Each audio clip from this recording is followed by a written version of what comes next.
She laughed at me for being fat, then begged on her knees when I left. Hey Reddit, throwaway account because people I know use this site.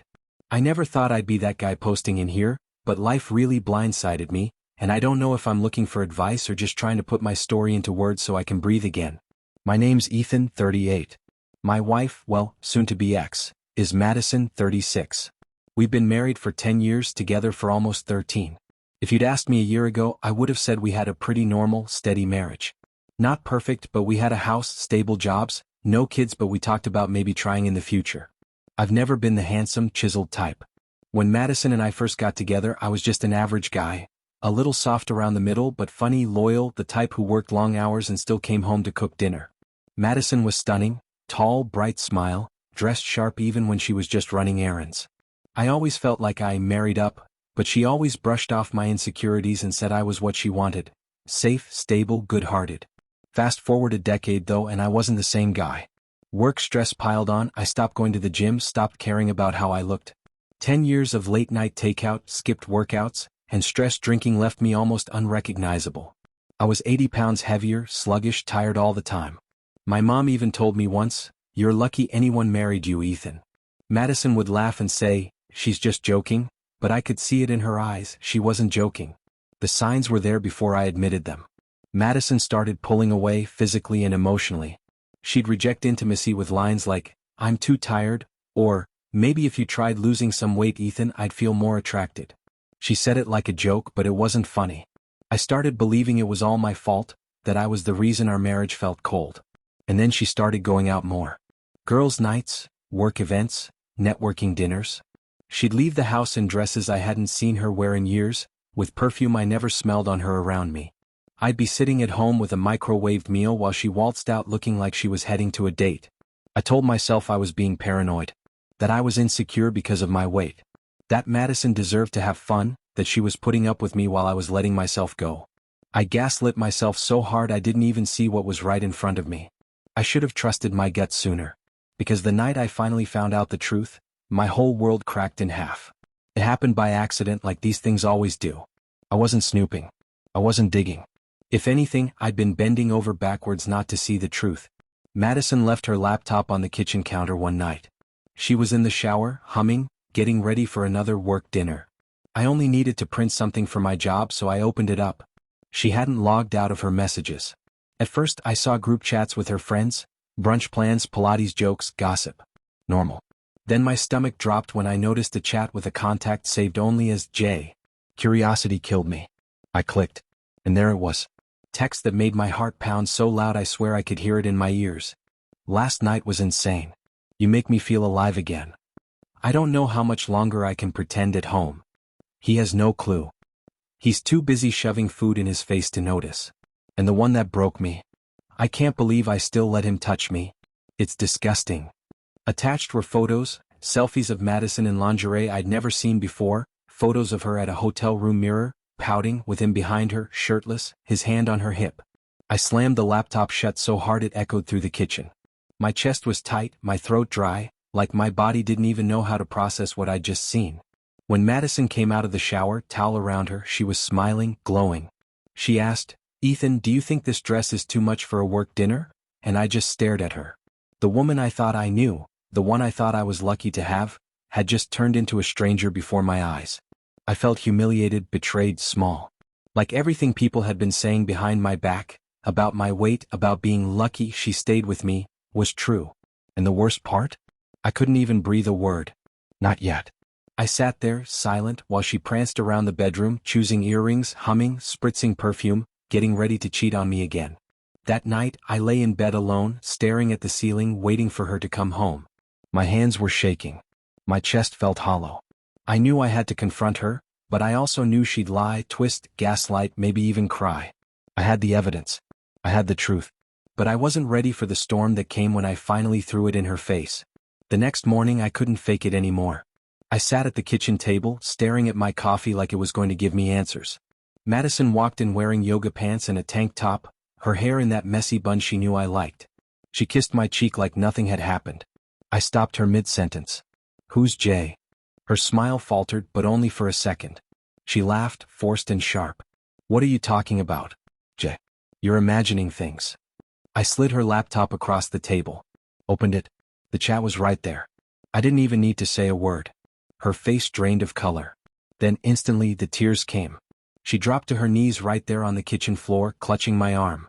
Ethan, please. It's not what it looks like. I was drunk. It was stupid. It didn't mean anything. I pulled my arm away. My hands were shaking, but not from fear anymore, from rage. You told him I disgust you. You told him you can't believe you let me touch you. She sobbed, shaking her head. I didn't mean that. I was venting. I was angry at myself, not you. Please, Ethan, you're my whole world. Her whole world? While she was in lingerie in a hotel room with another man. I asked her point blank, how long? She hesitated, too long, and then said, just a couple of weeks. What? The receipts in her email went back months. Hotel rooms. Dinners. Perfume I never smelled on her at home. When I didn't answer, she crawled closer on her knees, clutching my leg, crying so hard she could barely breathe. Don't throw us away over this. We can fix it. I'll block him. I'll delete everything. You'll never hear his name again. And for a second, God help me, I wanted to believe her. Because the alternative was admitting that my wife of 10 years had been looking me in the eye, kissing me goodnight, and then sneaking off to call me disgusting behind my back. But deep down I knew the truth. This wasn't a mistake. It was a choice. 100 choices. Every time she dressed up for work, every time she told me she was too tired, every time she rolled her eyes when I tried to be affectionate. She chose him. And she chose to humiliate me. After the confrontation, I thought maybe I could push through. I wanted to believe Madison's tears meant something, that her begging on her knees was real, that she'd cut it off and we could salvage the wreckage. But it didn't take long for reality to crush me. She tried every trick in the book. First, denial. It was never serious. I never even loved him. Then excuses. You were gone. You were distant. I felt lonely. Finally, manipulation. Think about our history. Think about your family. Do you really want to throw it all away? When I didn't respond, she clung tighter, crying harder. Her voice cracked, raw and desperate. You're not going to find anyone better than me. I know you. I know your heart. Don't leave me, Ethan. Please. For years she'd made me feel like I was the weak one. Now she was the one crumbling on her knees, terrified of being abandoned. And I'd be lying if I said it didn't feel like a twisted kind of justice. But deep down I knew the truth. Her tears weren't about love. They were about losing control. When word of the affair started leaking out, the family drama went nuclear. My mom? She didn't hold back. She looked me dead in the eyes and said, Ethan, I told you she thought she was better than you. I told you she'd use your kindness against you. But you're a good man and you deserve better. My dad was quieter but angrier in his own way. He muttered, she humiliated you, son. In our family, that's a wound that doesn't heal easy. Don't let her crawl back in. But Madison's side? Completely different story. Her mother called me, her voice cold and sharp. Ethan, you let yourself go. What did you expect? She's a young, attractive woman. She deserves passion, not a husband who hides behind excuses and food. Her sister texted me, practically spitting venom. Stop playing the victim. You weren't good enough for her and everyone knows it. Hearing that nearly broke me all over again. Not only was I betrayed by my wife, but now her entire family was trying to paint me as the failure, as if her sleeping with another man was my fault. But the biggest gut punch came from Madison herself. In front of both families, she tried to put the blame back on me. If Ethan had taken care of himself, if he'd been more confident, none of this would have happened. My mom stood up instantly, shaking with rage. Don't you dare. Don't you dare blame my son for your weakness. You cheated. You lied. You laughed behind his back. That's on you, Madison. Madison broke down crying right there at the table, collapsing into sobs, but by then her tears had lost all power over me. Because I finally understood, this wasn't just betrayal. This was a campaign to crush me. And I wasn't going to let her win. After the dust settled from that family blow-up, I crumbled. I'd love to say I stood tall and brushed it off, but the truth? I fell apart. I stopped going to the gym. Stopped shaving. Stopped caring. I'd come home from work, collapse on the couch and drown myself in pizza, beer and late-night fast food. Every bite felt like both comfort and punishment. Nights were the worst. I'd wake up sweating from nightmares, visions of Madison in someone else's arms, whispering the same words she once whispered to me. You're all I ever wanted. Except in my dreams she laughed while saying it. I'd hear her texts in my head, can't believe I put up with him. over and over like a broken record. At one point, I didn't leave my apartment for 3 straight days. My mom had to bang on the door to check on me, and when she saw the empty takeout boxes piled up, she cried. She begged me not to give up on myself. But I couldn't see a way out. Madison had not only betrayed me, she'd infected my mind. She made me believe I wasn't enough, and the worst part? I started to believe it. I remember sitting in front of the mirror one night, shirt off, staring at my gut hanging over my sweatpants. My eyes were bloodshot, my hair greasy, my skin pale. I whispered to my reflection. No wonder she left you. Look at you. You're pathetic. And in that moment, I believed it. I believed she was right. I was ready to disappear into that pit forever. But then, something snapped. It wasn't rage. It wasn't inspiration. It was quieter than that. A spark. I thought, if I stay like this, she wins. If I die in this hole, she gets the last laugh. And I can't let that happen. That was the first time I stood up and thought about revenge, not just against her but against the version of me she tried to create. The night I whispered, "She doesn't get to win," was the first time in months I felt something like control. The next morning I put on an old pair of sneakers and just walked. No plan, no pace, just moving. My knees hurt, my lungs burned, and I had to stop every 10 minutes, but it was the first time in years I felt like I was doing something for me. That same day I threw out the junk food. The pizza coupons went in the trash. The beer went down the sink. It felt brutal, like I was burying my best friend, but also freeing. At work, people didn't notice right away. I still looked like the same exhausted, overweight guy. But inside, I knew something had shifted. I downloaded a calorie tracking app and started logging everything. It was humiliating at first, realizing how much garbage I'd been shoving down my throat, but it kept me accountable. Every night, instead of collapsing on the couch, I walked further. Around the block turned into 2 blocks, then a mile. I'd sweat like hell, but I kept going. 3 weeks in, I'd lost a few pounds. Nothing dramatic, but enough that my jeans didn't cut into my stomach when I sat down.